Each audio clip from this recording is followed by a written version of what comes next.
Bonjour à tous. Aujourd'hui, dans cette vidéo, nous allons essayer de répondre à notre question de recherche.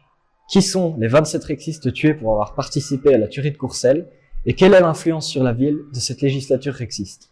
Vous pouvez retrouver ici notre vidéo qui présente 3 éléments de contexte afin de mieux comprendre notre problématique. Il est conseillé de la regarder avant de regarder celle-ci. Bon visionnage à tous. Tout d'abord, pourquoi avoir choisi ce thème? Le premier thème qui nous accompagne cette année dans notre option Histoire à l'Athénée Royal Vauban est Charleroi en guerre. Pour cela, nos professeurs ont séparé la classe en 3 parties afin de présenter 3 périodes de l'histoire où notre ville de Charleroi a été en guerre. La période autour de la Révolution française, la Première Guerre mondiale et la Seconde Guerre mondiale. Nous avons choisi le conflit le plus récent. Afin de déterminer une question de recherche, nous nous sommes rapidement rendus à la bibliothèque Langlois, ou la bibliothèque de l'UT. Nous avons simplement recherché Charleroi, Seconde Guerre mondiale. Nous avons eu plein de résultats et nous avons choisi quelques livres, dont Le pays de Charleroi, de l'occupation à la libération 1940-1944 de Jean-Louis Delatte, dans lequel nous avons entendu parler un peu par hasard de la tuerie de Courcelles des 17 et 18 août 1944. Curieux d'en savoir plus sur un tel événement, nous avons choisi d'en faire notre base afin de créer notre question de recherche qui nous a accompagnés durant ces 4 derniers mois.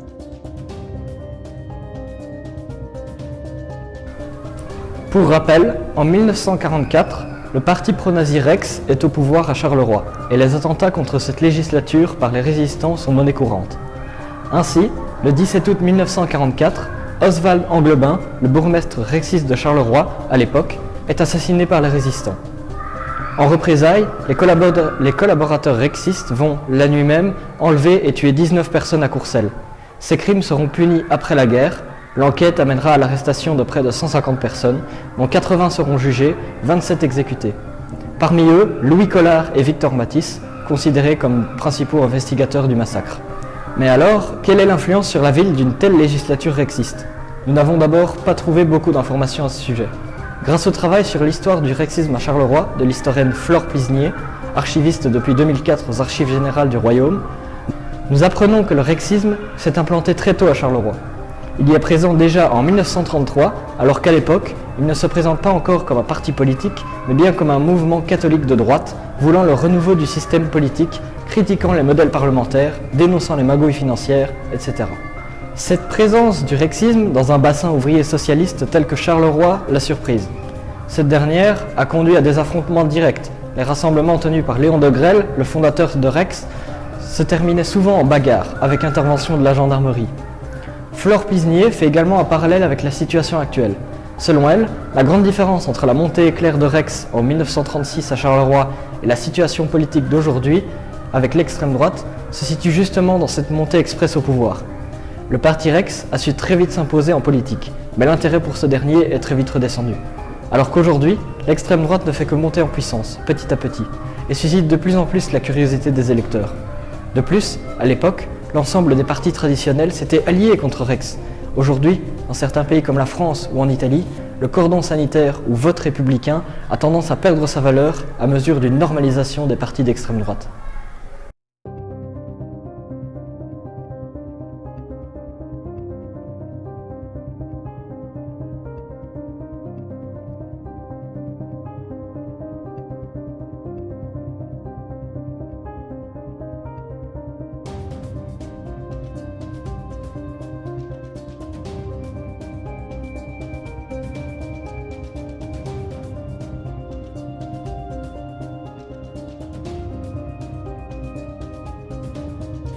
Pour ce qu'il en est de la deuxième partie de notre question, à savoir qui sont les 20 condamnés pour la tuerie de Courcelles, nous nous sommes inspirés du documentaire Les enfants de la collaboration, diffusé pour la première fois sur la RTBF le 17 août 2022. Celui-ci, réalisé par Tristan Bourlard et en collaboration avec les archives de l'État, permet à des enfants de différents collaborateurs de l'Allemagne nazie lors de la Seconde Guerre mondiale de retrouver différentes sources à propos de leurs aïeuls. Alors que certains semblent fiers de leurs origines, comme le petit-fils de Léon de Grelle, d'autres vivent dans le déni ou pire, dans l'inconnu. Les réactions de ces retrouvailles avec leur histoire familiale sont souvent émouvantes à vivre et à regarder. Dans le livre Le crime du 18 août d'Alfred Lemaire, identifié lors d'une visite au bois du Casier, nous avons trouvé une liste de condamnés pour la tuerie de Courcelles. Ne sachant rien de ces gens, nous aurions trouvé cela intéressant de savoir leur vie, qui sont-ils, comment sont-ils arrivés là, etc., etc. Pour cela, nous avons pris contact avec M. Alain Collignon, bibliothécaire et historien au CG Soma et apparaissant dans le documentaire afin de savoir si les dossiers des condamnés se trouvaient dans leur institution.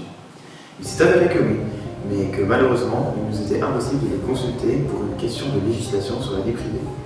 Nous ne savons donc malheureusement pas répondre entièrement aux questions de recherche. Il est toujours aujourd'hui très compliqué pour les descendants de parler de cette réalité souvent taboue. Néanmoins, nous avons pu, grâce à Wikipédia et quelques autres sources en ligne, en savoir un peu plus sur les deux principaux investigateurs, Léon Degrelle, dont la biographie est disponible dans notre vidéo d'introduction, et Victor Matisse. Précisez de toujours, celui-ci est le directeur du journal Le Pays Réel, créé par Degrelle. Directeur de la propagande de Rex, chef de file du mouvement lors des absences de Degrelle, il devient l'homme de main numéro 1 de celui-ci. Grand admirateur des Allemands, il se fera apprécier de ceux-ci grâce à ses idéologies et son caractère docile et appliqué.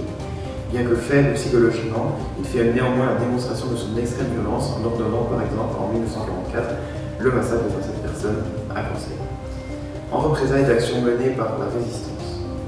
Désavoué par son propre parti, il doit céder sa direction à Louis Collard.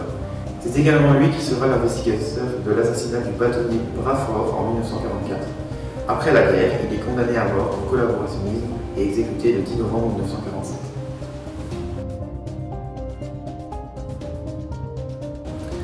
Pour les raisons expliquées ci-dessus, nous n'en savons pas plus sur l'ensemble des autres condamnés. Cependant, nous en savons beaucoup plus sur les victimes. Parmi elles, Pierre Armini, le curé doyen de Charleroi à cette époque.